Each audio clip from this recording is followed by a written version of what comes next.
सम्मानित साथियों को सादर जय भीम। सम्मानित साथियों, बहुत बार सवाल आता है जब भी हम लोग बात करते हैं सामाजिक परिवर्तन मिशन की, बाबा साहब की, मनोहर कांशीराम साहब की, अम्बेडकरवाद की, तब लोग सवाल उत्पन्न करने लगते हैं जो नासमझ लोग हैं। कहते हैं कि ये आंदोलन दलितों का आंदोलन है।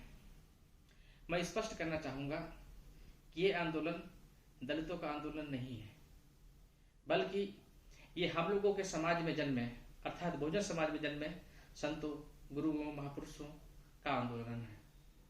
चाहे वो छत्रपति साहू जी महाराज रहे हों जो कुर्मी बिरादरी के थे, महात्मा ज्योतिराव फूले जी जो माली बिरादरी के थे, माता सावित्रीबाई फूले जी जो माली बिरादरी की थी, महाराजा शिवाजी महाराज जी जो कुर्मी बिरादरी के थे, संत गाडगे जी जो धोबी बिरादरी के थे, पेरियार ईवी रामास्वामी नायकर जी जो पाल बिरादरी के थे, संत राम बी प्रजापति जी जिन्होंने जाति तोड़ो समाज जोड़ो के लिए जात पात तोड़ो मंडल की स्थापना किया था, वो हमारे प्रजापति कुम्हार समाज से थे। फातिमा शेख जी जो अल्पसंख्यक समाज से थी, सहित परम पूज्य डॉक्टर भीमराव अम्बेडकर जी जो एससी बिरादरी के थे, मनोहर कांशीराम जी जो एससी समाज से आते थे। तो ये सभी संतों, गुरुओं, महापुरुषों का आंदोलन है, सामाजिक परिवर्तन का आंदोलन। यानी कि ये सिर्फ दलितों का आंदोलन नहीं है, बल्कि ये बहुजन समाज का आंदोलन है। ये हम सब का आंदोलन है और हम सब लोग इनके बताए गए रास्ते पर चल करके ही इस देश का हुक्मरान समाज बन सकते हैं। सम्मानित साथियों, ऐसी खड़ी हुई व्यवस्था को हमारे महापुरुष ऐसा करना चाहते थे, अब वही ऐसा करने के लिए उन्होंने रास्ता बता के गए हैं। सम्मानित साथियों, तमाम महापुरुषों ने हमें बहुत सारी कुर्बानियां दी हैं, बहुत संघर्ष किया है। किसी भी एक महापुरुष के बारे में हम विस्तार से वर्णन करें तो घंटों लग जाएंगे, इसलिए मैं विस्तार पर नहीं जाना चाहता हूं।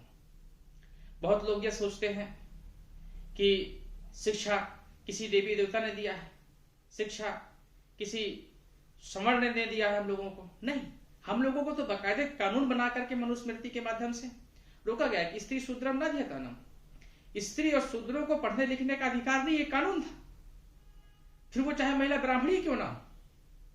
और मुझे गर्व है कि हम उस समाज से आते हैं जहां पर महात्मा ज्योतिराव फूले जी, माता सावित्रीबाई फूले जी जैसे महान समाज सेवी रहे और उन्होंने पहला विद्यालय खोला महिलाओं के लिए, शिक्षित करने के लिए। और बताते हुए प्रसन्नता है कि फातिमा शेख जी ने वो जमीन उपलब्ध कराई जहां पर वो विद्यालय खोले गए। जब शिक्षित होने लगे, कोल्हापुर नरेश छत्रपति साहू जी महाराज जो कुर्मी बिरादरी के थे, उनको जब जानकारी हुई कि लोग पढ़ने लिखने लगे हैं, तो लोग ये सोचते हैं कि जब भारत का संविधान लागू हुआ तब से हम लोगों को वजीफा मिलता है। गलत है जानकारी। वजीफा का नाम तो अब आया है, स्कॉलरशिप तो अब कहलाती है, पहले ये प्रोत्साहन राशि होती थी, क्योंकि कानून बना करके शूद्र समाज के लोगों को रोका गया था शिक्षा से, तो बच्चे स्कूल जाते नहीं थे। तो छत्रपति साहू जी महाराज ने अपने यहाँ पर विद्यालय खुलवाए और उन्होंने कहा कि भाई जो भी शूद्र समाज का व्यक्ति पढ़ने जाएगा, स्टूडेंट पढ़ने जाएगा, तो उसको हम इनाम देंगे। तो ये प्रोत्साहन राशि के रूप में था, इनाम के राशि के रूप में था।